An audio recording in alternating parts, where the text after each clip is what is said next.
Nenda kachome chupi zako zote ambazo umeshazivaa kwa zaidi ya miezi mitatu. Kama una chupi ambazo umeshazitumia kwa zaidi ya miezi mitatu, unamaanisha miezi mitatu, minne, sita, mwaka na kuendelea, hizo chupi nenda kazichome moto sasa hivi. Ukienda hospitalini mara kwa mara unapata dalili za miwasho isiyokoma, unatoa harufu mbaya, na lakini pia unatoka uchafu ambao hauelewi, unapata mafangasi ambayo hayaishi.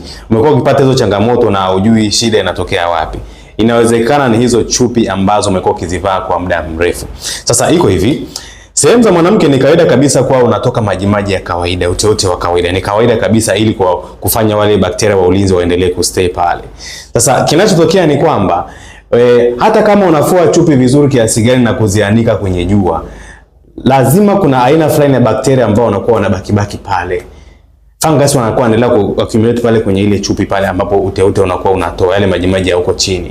Sasa kinachotokea ni kwamba wanaendelea kudevelop na kuendelea kuzaliana. Hata kama unafua vizuri kiasi gani, hawawezi wakafa wote kwa 100%. Sasa kinachotokea ni kwamba unaivaa kesho, unaivaa tena, baada ya wiki unaivaa tena, wale bakteria na candida wanaendelea kudevelop. Na sehemu ya haja kubwa kuna aina fulani ya bakteria ambao wanaitwa E. coli.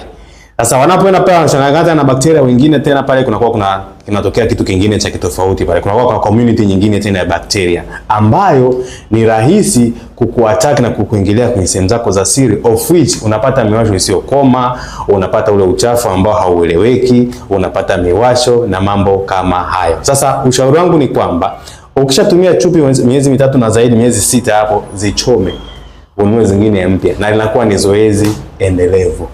Nafikiri utakuwa umejifunza. Kama umejifunza kitu chochote leo kwenye video yangu, hebu comment neno asante kwa ajili ya kwenda kuwafikia watu wengine ambao wanatamani kupata hii elimu. Karibu sana.